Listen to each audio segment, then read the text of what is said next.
What's happening? What's going on? What's going on? Yeah, what's going on? Hope all is well. Welcome in, welcome in.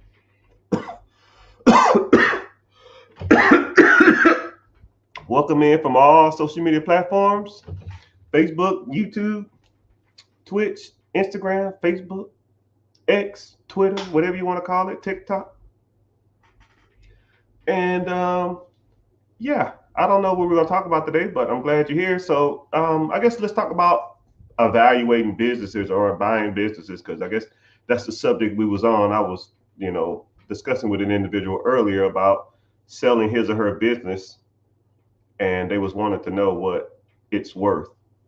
And the individual said, "Well, is a business worth more or less contingent upon the town and the equipment?" And sometimes the answer, most times the answer is no when it comes to the equipment. The equipment should be included in the asking price. The equipment is just part of doing business. Sometimes people will factor in inventory. So if you had to maintain, say, if you wanted to buy a sub shop or a donut shop, or say you wanted to buy a restaurant, and that the food or the supplies you have to buy from the owner. They won't include the inventory as part of the asking price. But generally, the equipment, which is the FF&E, furniture, fixings, and the equipment. So furniture, tables, chairs, uh, fixtures, the light fixtures, the you know lighting, the hood vents, and the equipment, cash registers, the oven, the preparation tables. Generally, that stuff is included in the purchase price of a business. And a lot of people feel like since they paid a certain amount for it, then this should be extra. No, it's just a part of doing business. A lot of times, whenever you factoring in the multiplier for a business, you know, when you factor in the multiplier for a business, you're not going to look at the equipment. Generally, you're not going to factor in the inventory either. It's pretty much the asking price versus the seller's discretionary earnings, SED or SDE, seller SDE. That's pretty much what defines the multiplier. And the crappy part about it is, I've seen certain industries go for a ridiculous multiplier, and I've seen the same industry go for a super buyer friendly multiplier. So it's really subjective to the seller and the buyer. A business is like anything. A business is worth what a person is willing to pay for it at the moment. So if you have a business and the multiplier on that business is a three multiplier, you're making $250,000 a year. So it's a three multiplier. 250 times three is 750. So you'd be selling this business between 700 and 800,000. And you say, well, I want $2 million for it. All right, cool. Throw $2 million on it. If some clown out there in the world wants to pay $2 million for this crap, then sell it. And if you know it's bringing in $250,000, and the multiplier should be 750, but you want to sell it for 500, which is a two multiplier, and somebody wants to pay for it, then sell it. It's what the person is willing to pay for something, and a lot of people overlook. They kind of put a lot of emphasis on multipliers when in actuality it's really just what a person really willing to pay for something. You know, and me personally, I don't even care about multipliers. I don't even look at it. I don't care what the industry standard for something is when you buying a business. If I can service my debts and recoup my down payment and pay myself a salary, then I'm for it. Anything other than that, don't care. If I buy it for 1 million and the payment on the million is 100,000, and it brings in 150, then the 150 comes in. My payment is 100. That's $50,000 left. But I put $100,000 down. That means I'm negative $50,000 year one. That's a dud. That's a dud. I make no monies. I lose $50,000 from my initial down payment. And the only person that makes money is the person who bought it, who I bought it from, and the person who and the government when I get pay them loans back. Those are the only people that make money. And I think that's more important than a multiplier, which the industry standard states, oh man, you should be at this price, which is all subjective. That's all of that crap subjective. So whenever you are evaluating a business that you want to sell, you need to understand that yes, you do want to make money, but the person who's buying it wants to make money and be profitable and have a living off of the business that you're buying. And a lot of people don't think of it like that. A lot of people are like self-centered and greedy. So a lot of people always say, I built this from the ground up. You don't do that much. I want 8 times multiplier for this shit. And I'm just like, all right, well, wishful thinking, have fun. No one's buying this. And then and then also too is when you sell things, you have to factor in, or you think about things like this. If I sell this business, how much am I going to pay in taxes? Because a lot of people don't even think of it like that. A lot of people always say, man, I want to sell this business. It's going to net me $1 million, but capital gains tax or income tax is no joke on $1 million. Let's just say you're at 30% or something. That's $300,000. Wow. Do you want to pay $300,000 in taxes? I like Uncle Sam just like the next person, but hell no. There are strategies that you can do when selling a business or even buying a business that you can reduce or minimize taxes. But you have to learn these things. You have to be taught these things because people aren't just going to tell you how to do these things. First of all, are you even asking the right questions? Do you even know who to go to to find this stuff out? And is the information creditable too? Or people just out here saying shit just to get clicks and views? It is what it is. But welcome in everybody. Just kind of testing the water, see how y'all doing. YouTube checking in. If y'all are on any social media platform, let me see who we got in here. Got a couple of people from YouTube, a couple people from Twitch. But appreciate y'all being here. It's easier, YouTube pays me to be here. So if you want to click the link in the bio, stroll up there and go to YouTube and watch. I greatly appreciate it. Actually, YouTube questions, I actually see a whole lot faster and they're right in my face. They like pop up on my screen. So I prefer to get my questions from YouTube. It's a lot easier. But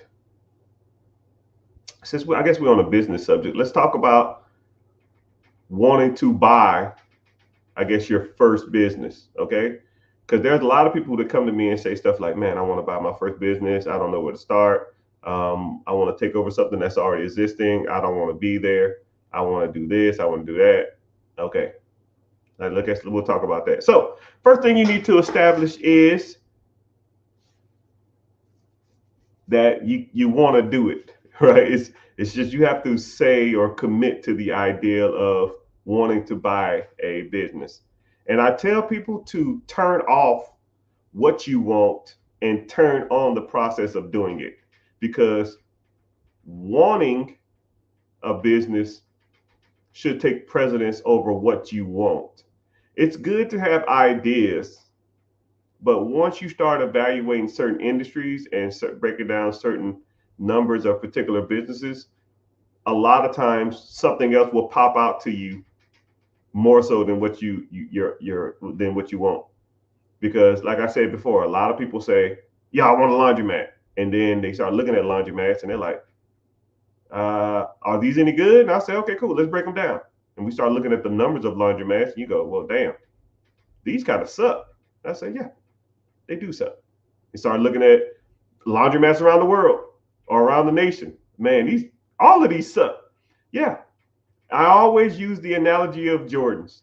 You know, you go to Foot Locker, you see Jordans for $100, but they have a limited amount. Some sneakerhead coming in buy every damn pair, and then they take them to a shoe convention or eBay, and then they sell them for $300. And you're like, well, damn, I just wanted $100 pair of shoes.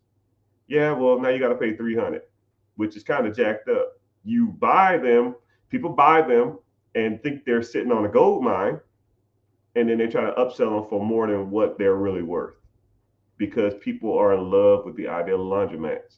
I wouldn't be surprised if there's a group of individuals that's sitting on a large amount of liquid funds who just goes around and buys up mom and pop laundromats and then upsell them for a ridiculous amount of money. If I had a crap ton of money liquid just sitting around, I probably would do that because everybody swears up and down by laundromats. And as soon as you start looking at the numbers, I see laundromats. I get like a business newsletter from multiple different people, and I get tons of different businesses. And I get one from not the laundry source. I forgot what it's called. It's the laundry something. And I get probably pitched or sold or looked at probably 5 laundromats a week. And all I do is stroll down and look at the numbers. And I'm just like, yo, this sucks. These suck. And then every month I look at the same letter and it'd be a different one on there. So either someone they're taking them off or someone's buying them.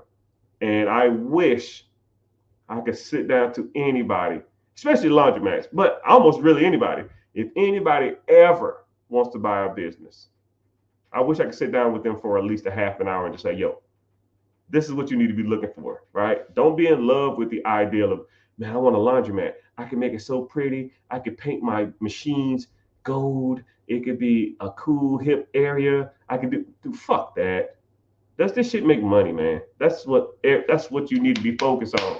Do it make money, right? And is it sustainable over a long period of time? And a lot of people truly don't understand that what they should be spending for these, but people get stuck on stupid. People think that what they're buying is um, cool because they're in love with the ideal of something versus what they're paying for. Another good analogy is when you see people who buy like Hellcats or Scat Packs or Challengers or Chargers or any of that crap, and the car is $50,000, $60,000. They're paying 17% interest. Their payment is $1,200, $1,500 a month, but they're so blinded by the fact that they got a Scat Pack, they're not looking at the finances and the damage they're doing to get into it. Right? I mean, it's the same thing with laundromats, right? If people are hell bent on a certain object, a certain business, oh man, I want an apartment complex. So you're gonna overpay for an apartment complex because that's what you're hell bent on. Oh man, I want a laundromat. You're gonna overpay for a laundromat because that's your idea. Oh man, I want a Scat Pack or a Hellcat or a Track Hawker, all that crap.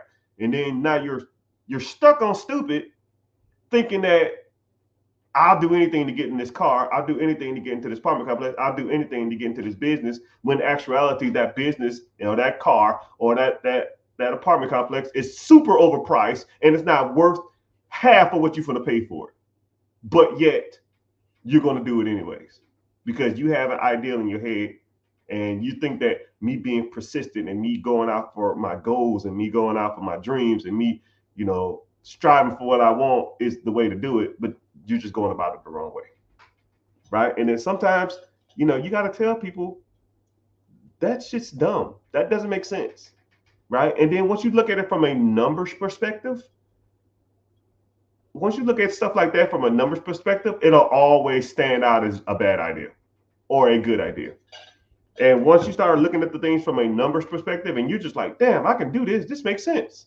If you look at it, it's like, oh man, I guess I can make this work. If you say some shit like that, then no, man, it ain't for you. This ain't for you, right? You don't know what you're doing. You need to sit down with a professional and learn how to evaluate businesses. You need to learn how to evaluate apartments. You need to learn how to evaluate vehicles and all that kind of stuff, right? And then I was talking to, I had posted a video on, I think it was Instagram, maybe, and it was me talking about a guy. It was like a 25-year-old guy who bought a Hellcat or a Scat Pack, and he spent $50,000 on it. He was 25 years old, and I said, "Well, why would you buy a $50,000 Scat Pack? We could just invest the money, and you'll be rich in the next, 25, 30 years or something like that." And you know how, and people so freaking ignorant. Well, what if he don't live to be 50? Okay, idiot. What if he does? I mean, we can go hypothetical all day long. And then the bad part about it is I ain't never, right? Even in my adult life, I have never not is a double negative, but I've never looked back on something and been like, man, that experience that I overpaid for was totally worth the money I spent on it. Not ever.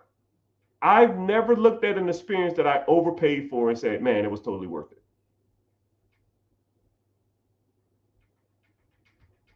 I can't. Every car I've had was not worth it. Think about it. What car have you purchased and made monthly payments on was worth it? I've had $1,000 car payments. I bought $5,000 cars for cash. You know, the crazy part about it is I bought a car and it was, let's say, $1,000 a month for 72 months, $100,000 car. And the bad part about it is right before the damn thing's paid off, it started acting up. Right before. And I said, okay, cool, let me just get another one. Buy another $60,000 car. 5, 6 years later, right before that shit started being paid off, it started acting up again. So I'm thinking to myself, why do I keep buying this shit? Right? And I've never been like, man, I feel so cool driving this car. All I'm thinking is, damn, I got to pay this $1,000 a month and the first. That's all I'm thinking. And a lot of people don't see that as a problem. They see it as normal. And people in the comment section say dumbass shit like, well,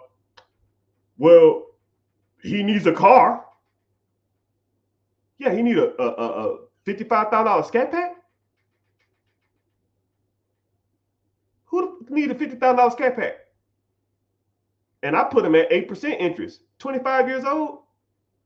Come on, dog. I'm sure he popping every bit of. I had him at 7% when I did my payment. I had him at $790,000 on $50,000 over 6 years. I know he had more higher than 6%, 7%. Hell, I'll be happy to get my credit's damn near spotless, and I'll be happy to get damn 7% in this damn economy. Shit. For a used Scat Pack, get the f out of here with that shit, man. There ain't no way. No 25-year-old kid deserves a $50,000 Scat Pack. Right? Get you something to get your ass from A to B. Get your 15-year-old Honda Accord with 80,000 miles on it. Pay $6,000 for that shit, and you grind it out for the next 5 years. And then after that, after you saved up $80,000, $90,000, $100,000 that you would spend on this stupid ass car, that you put this into an ETF mutual fund, index fund, you got $80,000 in that account, then you go buy a Scat Pack if you want to, right? But now that money that you would have put into the Scat Pack, you put into an investment account, you just sit back and let it ride. Now, 30 years from now, you'd be sitting on 4, 5, 6 million bucks. Instead of you being like, you know what? I was 25 years old. I was cool. I did donuts in the parking lot. When I revved the engine, it goes, zing, zing, zing. That's the dumbest shit I ever heard in my life. Nobody cares, man. You can't be the king of the block forever. You can't be the king of the block forever. I almost see being cool as like being a banana. When you first pop up and you start being ripe, everybody wants you. Leave a banana on the counter for 2 weeks and then tell me you'll eat it. Same thing with that scat pad. It's cool for a couple months. 6, 7 months, you cool as fuck. Year one, nobody cares no more. Nobody cares. But you know who do care? FICOcenter.com or whatever the hell you finance that damn car through at 17% interest, your $1,200 car payment, they gonna care. You know. And you know what's crazy is that people, the most, this is what's crazy. The richer you are, the less you care about materialistic things. It's crazy. It's crazy. And then the bad part about it is what things that you care about financially when you don't have money, rich people is the exact opposite. Like I'll give you a great example, right? I was at a buddy of mine, and this guy's rich, right? I mean, rich. I mean, a couple million a year, rich. And he said, "Hey, man, you want to come over and sing some karaoke? I'm having a get together. You can come over, bring the family. I'll cook out and stuff like that." So we get over there, and I'm thinking he probably got that little, that little bass, the little boom box that you go to, like, you think you go into like the store and you get the little boom box with some random ass songs on it, like $40 at the dollar store or some shit, or a Big Lots or something. No, this dude had like a Moshigi 1500. And I mean, I'm looking at this. It had like a touchscreen display. The pedal was freaking this wide. I mean, it was huge. It came up to my damn lap. It had mics that had retractable cords. And I was like, "Hey, man, this is the nicest karaoke machine I've ever seen in my life." He said, "Yeah, man, I really wanted the nice one." And then it hooked up to the screen, and then the words popped up on the screen at the display, and it was touchscreen. You could stroll through different songs, different genres, and stuff like that. It had built-in speakers on it, and then it connected to the TV via Bluetooth, and the words read on there, and then it would have like people dancing to the words on the screen. And I was like, this is the freaking nicest karaoke machine I've damn never seen in my life. So I sat back and I took a picture of it and I Google searched it. That shit was $4,600. $4,600 because he wanted to sing karaoke, and it's crazy because, I mean, it's just a different level, right? The car in the parking lot was a damn Honda Civic or something. Had a damn, 2020 Honda Civic. Probably spent no more than 12 grand on that shit. But the karaoke machine was 5 grand. But when you got it like that, your priorities just a little different. When your priorities are different, you invest in different stuff, right? I don't know. That's just what he wanted to buy. But, it's all good. Just $4,600. Hope he's not watching. If you watching, man, comment, say, "Yo, tell me how much you paid for it." If you are watching, which I doubt. Because I'm curious, because I did look it up when you wasn't looking. And they said 4,600. They said it was 2 models. I think you had the Mac Daddy one. It was between like 35 and 46. What it is. All right. Anyways, enough of that stuff. Yeah, so from my personal experience, a lot of rich or wealthy people they don't splurge on cars. It's just, unless you're really into like supercars and stuff like that, like they have daily drivers, and it's bullcrap. Like my daily driver is a Honda Fit, 15 years old, 80,000 miles. I drive that shit everywhere. Do I want to drive the nice cars? Nope. They suck on gas, and I don't want to scratch them. If I go somewhere nice, drive a nice car. If I don't, okay, cool. I'll sit in the garage. I use my sister as an example too. My sister has, not bragging, maybe comically $400,000 worth of cars. and she has a 2008 Honda Accord. She drives everywhere. It has it's ashy. It has sun stains. It has a donut, two hubcaps. It's like three different colors. $400 to $500,000 worth of cars, and drives the Honda everywhere. Right? She go to an event, she'll drive the nicer cars. But why? It's crazy. It's crazy that you can afford the stuff and you still don't even want to use it. It's just, I don't know. It's just weird. But anyways, man, I'm on a rant. I don't want to hear that. Okay, so cool. Well, what's going on in y'all world, man? I gotta get off here for a meeting here shortly, so I'm not gonna stay here too much longer. So what y'all got going on? Uh, so how y'all doing? What's the word on the street? Because you know, I'm only as I only know what y'all tell me because it's so, out here it's so weird. But I don't know. I don't really. I'm kind of out of touch because I really don't talk to a lot of people. I don't know what's going on in the world. I know it seems like everything's like a struggle and everything is like harder than it is, especially it being like, and it seems like the country's always divided with politics and the have and have nots. It's kind of weird, right? What is my day job? You must be new here.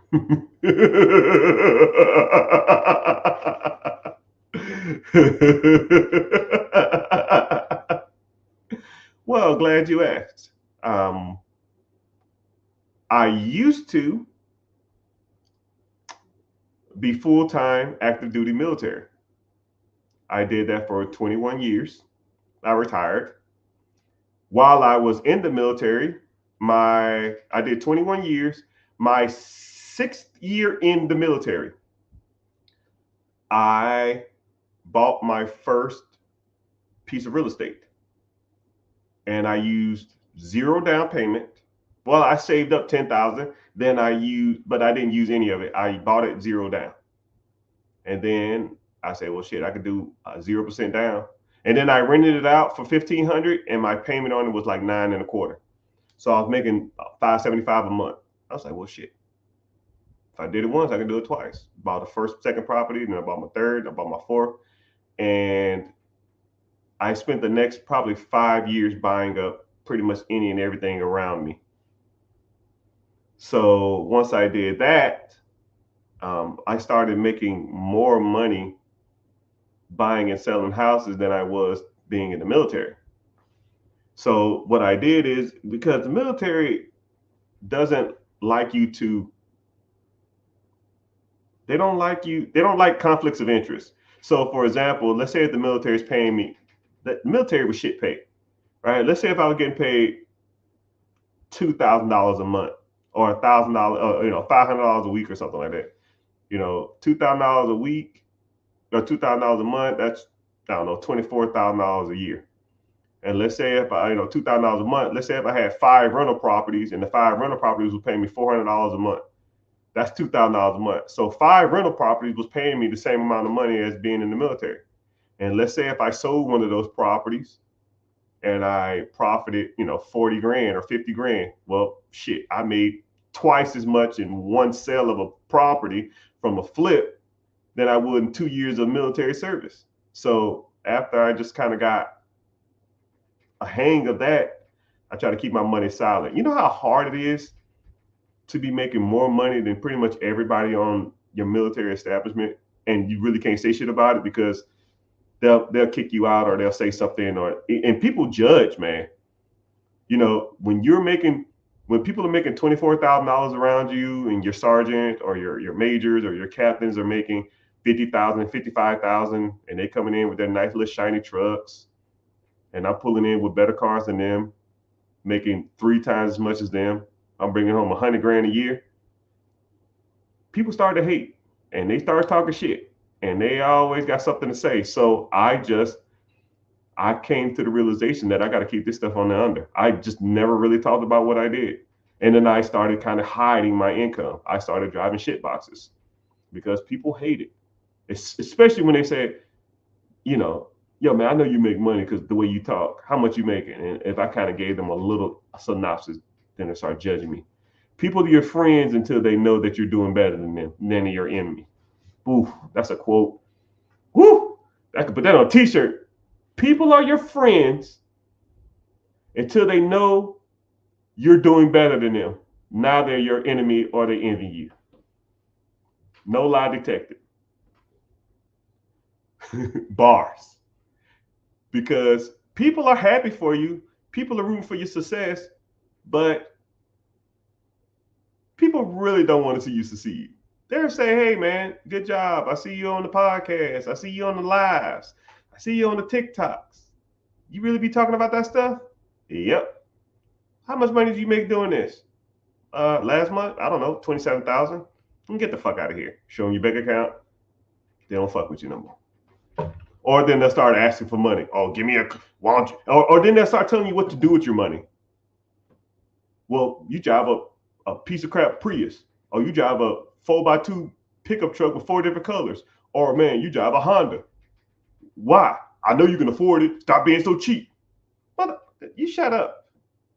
I don't tell you to do with your money. If you want to go out here and spend $1,500 on the damn F-150 and be struggling every month, that's your choice, right? I don't tell you what to do with your money. How about this? Sell that piece of shit ass Ford and get you something decent and reliable that's half the price with no payment on it, and you don't have to worry about it.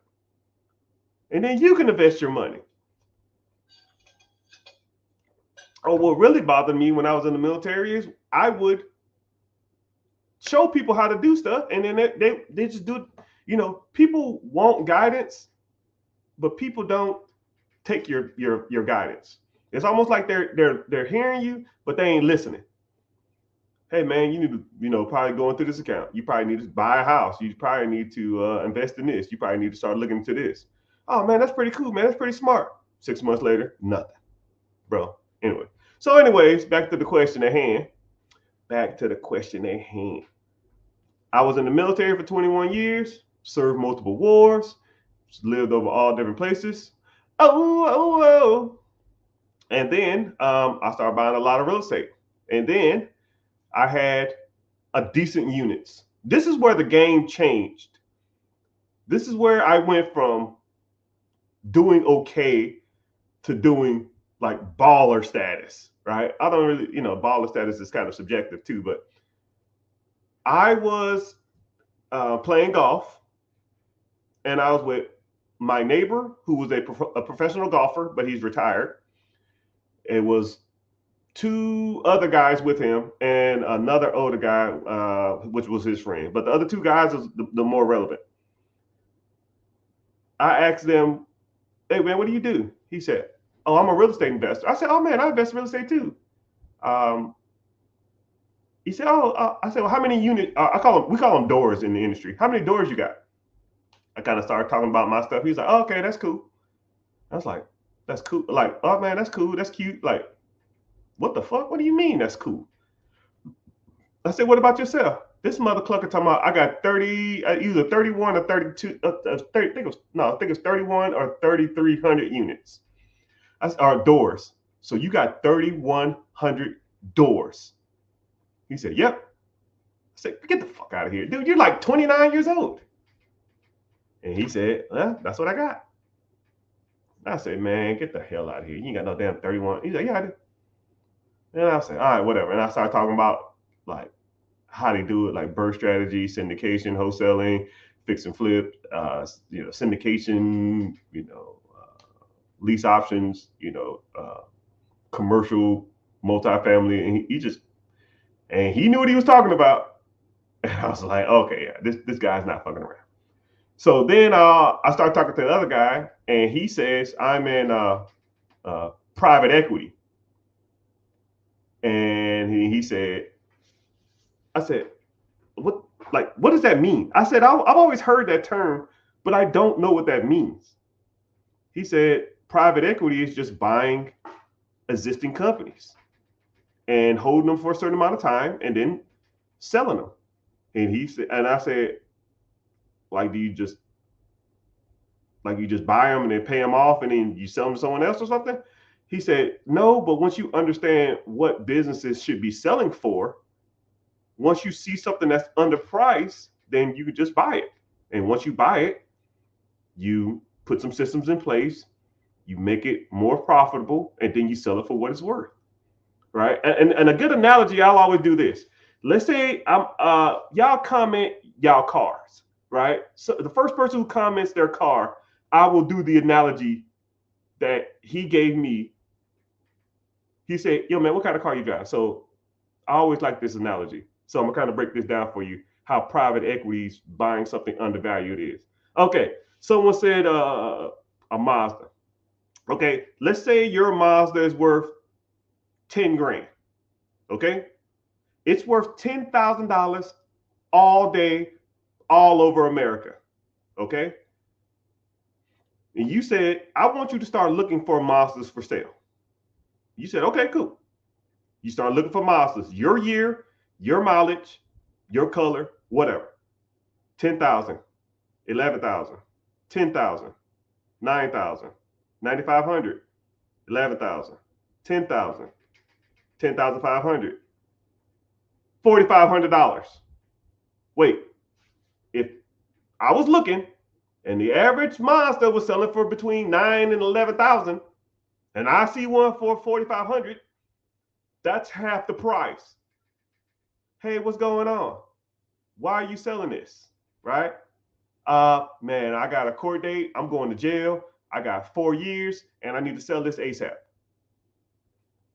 Hey, man, I'm getting a divorce. I need to sell it soon. My wife's trying to get this money and I got child support. They're going to take me to jail if I don't make this payment. Hey, man, I just got in a pickle. I have to move across country. I need $4,500. I got an extra car. I can't do nothing with it. Ding, ding, ding, ding, ding. Now, you know it's undervalued because you know what they go for because you've been looking for them. So what do? You buy the shit. Okay? And then you take it to AutoZone. You put you an air freshener in there. Put you some floor mats in there. You get some Armor All and clean the seats. Clean the dashboard. Now that shit is worth 9,000 to 11,000. Now you sell it. Hey, if the average cars are going for 9,000 to 11,000, you put it back on the market for 9,100. Someone's going to come along and say, yo, this is $1,000 less than what everything else is selling for. You say, I fucking know. You put it back on and then you sell it to him. Oh man, I'll give you 8,800 for it. Deal. Because you got 4,500 plus $200 worth of damn upgrades. You sell it for 88, you got 48 into it, you make $4,000. Rinse and repeat. Same thing, but with businesses. Let's say there's a Dunkin' Donuts for sale. You got a Dunkin' Donuts, you know what Dunkin' Donuts are going for. Dunkin' Donuts, yours is worth $500,000. You start looking for other Dunkin' Donuts, $500,000, 510, 490, 500, 490, $300,000. Ding, ding, ding, ding, ding, ding. Hey, what's going on? Why are you selling this? Oh man, the owner of this got really sick. It was my father's. He got sick. He's on his deathbed. He don't want to deal with it no more. He just want to sell it, liquidate the funds, and then give the money out to his kids before he passed. So we just trying to sell it at a good price to get rid of it. Cool, I'll take it. Go get a loan for it. Boom. Hold on to it for a year, year and a half, 2 years. Sell it for $500,000, and it's cash flowing. So now, let's say you hold on for 2 years. It's bringing you in $200,000 a year. So now you buy for $3. You make $200 a year. That's $400. So now you positive $100,000, and then you sell it for $500,000. So now you make another $200. And so now you up $300,000. Anybody can do that shit, people. Anybody. You just got to know how to do it. And he broke it down to me just like that on the fucking the backside of the ninth hole. And I said, fuck, you were 100% right. I said, man, I need to start learning how to evaluate businesses. He said, treat me to lunch. You seem like a cool guy. I got you. His time was way worth more than lunch. Way more. And then his brother works for the State Department that assists people for buying businesses. His brother taught him how to do it. And he worked for the State Department. And I said, yo, man, you work for the State Department. I know you just on government stuff, right? I mean, can I just come down and we can hang out or something? Man, I brought him lunch. Man, I got there like 10 o'clock. Man, I left there like 3:30 in the afternoon. We was talking for like 5.5 hours. And dude, he put me on all the game. Your network is your net worth. He put me on all the game. And once you start sitting back and looking at private equity and real estate like that, cool. And then I asked the 3,100 unit guy. I said, hey man, how'd you get money for 3,100 units? I got a loan from a bank. I got a buddy that will loan you as much money as you want. I have a buddy that will loan you as much money as you want, but you got to take the chance. It's not cheap money, but you can get whatever you want. I called the guy. He said, I'm gonna give you his number. Don't waste his time. Do not waste his time. I called his ass. Hey man, what's going on? Hey, what's going on? You trying to get some loans? Yeah. Can you tell me more about it? Man, I ain't got time. But I'll send you an email. Click. What the fuck? I looked at the email. He said everything I raised him, he wants 10%. It's like, fuck. All right. You know, and I was like, 10% is expensive. I'm not paying that shit. And then I called the guy that had 30-some hundred units. And I said, yeah, man, this dude tried to charge me 10%. He said, you want the fucking money or not? He said, I'd rather pay 10% of it something and have the money, and then I can put that to work, or have 0 of 0. It's your choice. I said, you know what? Fuck it. I don't care. And then I sat around. I tried like, yeah, I can just raise capital cheaper than this. I tried it, and I said, I can't do this. So then I used the guy. I called him and said, yo, I'm ready. Let's just do it. I don't give a fuck. Man, it was like 3 weeks later. I had $127,000 in my account. And I said, let's go.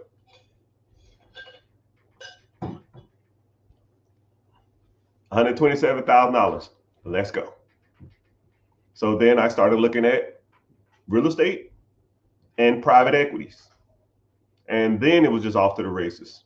It was off to the races after that. I just used the skills that I had from real estate. I used the skills I had from real estate a while back. And then I also used the skills from, they taught me in private equity and raising capital and all that kind of stuff. And I swear to you, I was doing good. I probably was bringing in military money, about 50,000. I was still active duty doing this stuff too. You know, so people say, I got to work and stuff to do this stuff. I was like, you an idiot. Like, there's no way. You still can do it. You're just making excuses. If there's not a person in the world that tells me they work more than full-time active duty military, there ain't a person in the world. I'm pretty much called 24/7.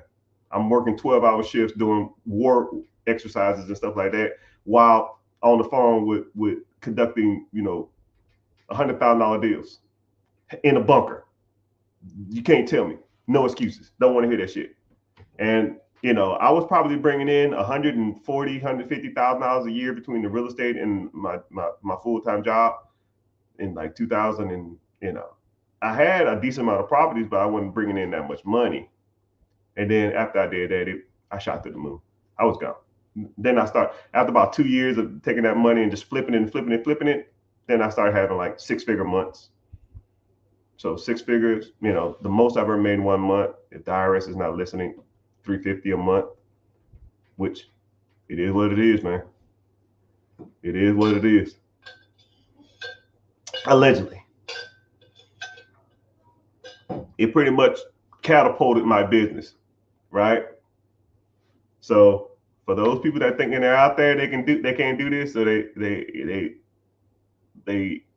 want to do it, but they can't, or they don't know how. I'm living proof that this shit works. Homeless, Join the United States military with a toothbrush and a book bag. I turned that shit to $1 million empire. 6 figures a month. I'm living proof that this stuff works.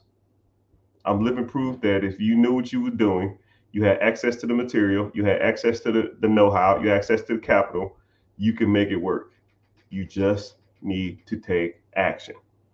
So there's a link in my bio. I'm having a free class that's coming up. I actually have a meeting here now that I'm going to go to and, talk more money deals, because that's what we do around here.